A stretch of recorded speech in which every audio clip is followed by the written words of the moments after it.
जय श्री राधे राधे दोस्तों, स्वागत है आपका मेरे यूट्यूब चैनल में। आशा करती हूँ आप सभी स्वस्थ होंगे, खुश होंगे। प्राचीन काल में किसी राज्य में युवनाशव नाम का एक परम धार्मिक राज्य करते थे। उनके राज्य बहुत बड़ा था। राज्य की कोई संतान नहीं थी। सारी सुख संपदा होते हुए भी राजा का मन बहुत दुखी था। एक दिन जब वह महल में विश्राम कर रहे थे, तभी मंत्रियों ने संदेश भेजा कि कोई बड़ा महात्मा पधारे हैं और वे आपसे भेंट करना चाहते हैं। राजा ने कहा, अतिथि गृह में ठहरा दीजिए। संध्या समय राजा स्वयं महात्मा जी के दर्शन हेतु अतिथि गृह पहुँचे। महात्मा से मिलकर वे बड़े प्रसन्न हुए।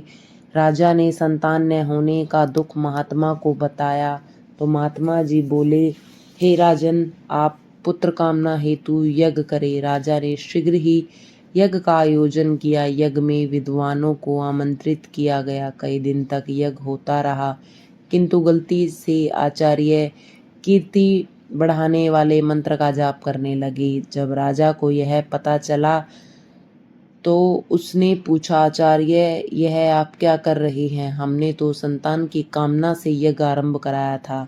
आचार्य बोले, राजन, देवताओं की इच्छा से ही इस प्रकार की भूल हुई, पर आप चिंतित क्यों होते हैं? आपके घर सर्वगुण संपन्न पुत्र होगा। कुछ समय पश्चात रानी ने एक पुत्र को जन्म दिया। पुरोहित ने उसका नाम हरित रखा।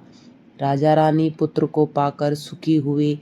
जब राजकुमार बाल्यावस्था को पार कर युवावस्था में पहुंचा तो राजा ने उसका विवाह काशी नरेश की कन्या के साथ कर दिया और उसे राज्य का कार्यभार सौंपकर खुद वामनप्रस्थ आश्रम में चले गए।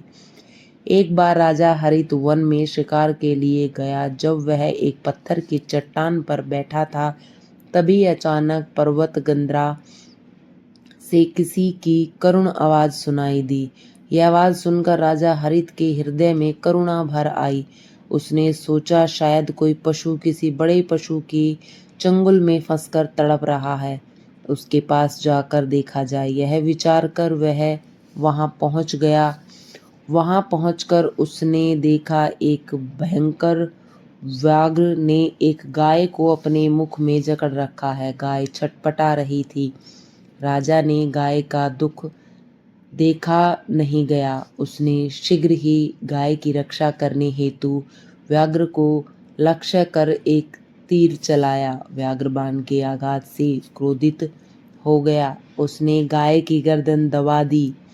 अरे, और वह स्वयं भी गिर पड़ा।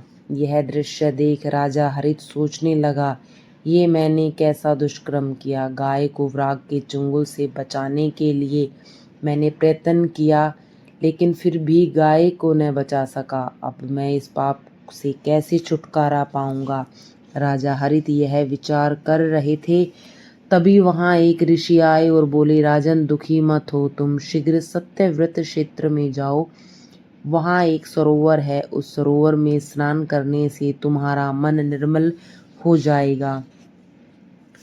ऋषि की बात सुनकर राजा हरित अपनी राजधानी आ गई। राजधानी पहुंचकर उन्होंने अपने पुरोहितों एवं मंत्रियों को बुलाकर उन्हें सारा हाल बताया और पूछा, यह सत्यव्रत क्षेत्र कहाँ है? पुरोहित ने राजा को क्षेत्र का पता बताते हुए कहा, राजन, आप वहां जाकर वासुदेव मंत्र का जाप करें। इस मंत्र का जाप करने से आपको सिद्धि मिलेगी।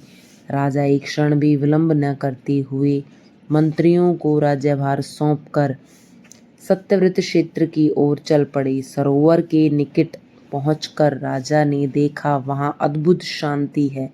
हिरण और शेर एक साथ सरोवर में जल पी रहे हैं। ऐसी शांति देखकर राजा वहां बैठ गए और वासुदेव मंत्र का जाप करने लगे। मंत्र जाप करते हुए राजा को काफी समय बीत गया। एक दिन अचानक राजा के सामने एक विमान आकर रुका। विमान में बैठे एक देवदूत ने राजा से कहा, राजन, हमारे साथ चलिए। राजा तुरंत उस विमान में बैठ गए। विमान में बैठे बैठे राजा ने नेत्र बंद कर ईश्वर को स्मरण किया। तभी बड़ी मधुर ध्वनि में किसी ने राजा से कहा, राजन आंखें खोलो, देखो तुम्हारी तपस्या का फल तुम्हारे सामने है। भगवान नारायण आपको दर्शन देने के लिए आए हैं। यह सुनकर राजा की ने आंखें खोली। भगवान नारायण को साक्षात अपने सामने खड़े देखकर राजा उनके चरणों में गिरकर उनकी स्तुति करने लगे। भगवान ने प्रसन्न होकर कहा, राजन वर मांगो। राजा बोले, भगवान जब मैं वन में शिकार खेलने गया तो मैंने एक व्याघ्र देखा। वह गाय की गर्दन अपने मुंह में पकड़े हुए था। वह पीड़ा से तड़प रही थी। जैसे ही मैंने गाय को बचाने के लिए शीघ्र व्याघ्र के पेट में तीर तारा तो व्याघ्र ने गाय की गर्दन मरोड़ दी। इस प्रकार गाय और व्याघ्र दोनों मर गए। उस दिन से मैं गो हत्या का भागी बन गया। इसका प्रायश्चित कैसे करूं? यह सुनकर भगवान नारायण बोले, हे राजन, तुमने गाय की रक्षा करने के लिए ही व्याघ्र को तीर मारा था। तीर के आघात से कुपित होकर व्याघ्र ने गाय को मार डाला। तुम्हारा इसमें तनिक भी दोष नहीं। मेरे दर्शन कर तुम्हारा रहा सहा पाप भी नष्ट हो गया है। मैं तुम्हारी कठोर तपस्या से प्रसन्न हूँ और तुम्हें वरदान देता हूँ कि तुम वेद मंत्रों के ज्ञाता बनो, ब्राह्मण को जानो, ब्रह्मा जी के पास जाओ, उनको जानो, लोगों को ज्ञान मार्ग पर चलाओ। यह वरदान देकर भगवान नारायण अंतर्ध्यान हो गए। उनके वरदान से राजा ज्ञानी बन गया। उसने भगवान नारायण की पूजा अर्चना के लिए एक मंदिर बनवाया। वहाँ एक सरोवर भी प्रकट हो गया। वह स्थान ब्रह्म ज्ञानियों का तीर्थ ही बन गया।